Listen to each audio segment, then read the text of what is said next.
মনোবীক্ষণ polyclinic, চিকিৎসার জগতে এক দশক। এখন এখানে সব বিষয়ে ডাক্তারবাবু একসাথে তলায়। ফোন করুন 7477999515 এই নম্বরে।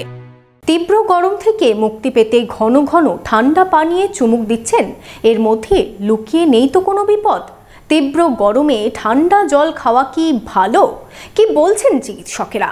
দেখুন একটি প্রতিবেদন। Laptop, desktop, CCTV, printer, AC, HP, Dell, Canon, CP plus, Hikvision ইত্যাদির অথরাইজড ডিলার টেলটা কম্পিউটার, খাগড়া, বহরমপুর। আমাদের এইচপি শোরুম এখন রানীবাগানে। জুন মাসের প্রায় অর্ধেক শেষ, বর্ষা পুরোদমে এখনও ঢোকেনি বঙ্গে, ফলে তীব্র দাবদাহ চলছে সর্বত্র। যত বাড়ছে গরম, ততই বিক্রি হচ্ছে ঠান্ডা পানীয়।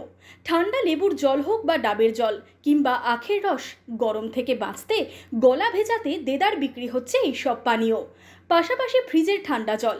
কিন্তু এই গরমে এইভাবে ঠান্ডা জল খাওয়ার ফলে শরীরের ক্ষতি করছেন না তো? কি জানাচ্ছেন চিকিৎসকেরা? প্রচণ্ড গরম থেকে এলে সাথে সাথেই ঠান্ডা ফ্রিজের জল খাওয়া উচিত না।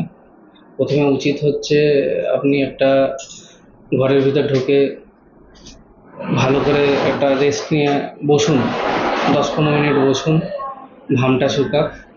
তারপরে চেষ্টা করবেন ডিরেক্ট ফ্রিজের জল না খেয়ে, না ঠান্ডা না গরম, নাতিশীতোষ্ণ জল খেলে সব থেকে ভালো হয়।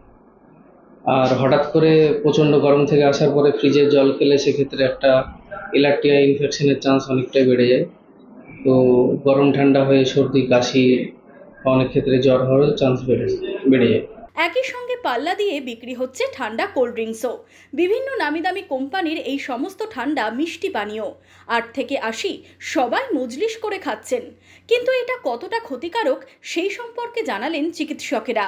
কোল্ড ড্রিঙ্কসে আপনার প্রচুর পরিমাণে চিনি মিক্স থাকে, মানে চিনিকে কনডেন্স অবস্থায় দেওয়া থাকে। তার ফলে কি হয় যে ডায়াবেটিক পেশেন্টদের ক্ষেত্রে এটা তো খারাপই, কিন্তু চিনি আর লবণ দুটোই হচ্ছে আমাদের শরীরের পক্ষে খুব মারাত্মক ক্ষতি করে।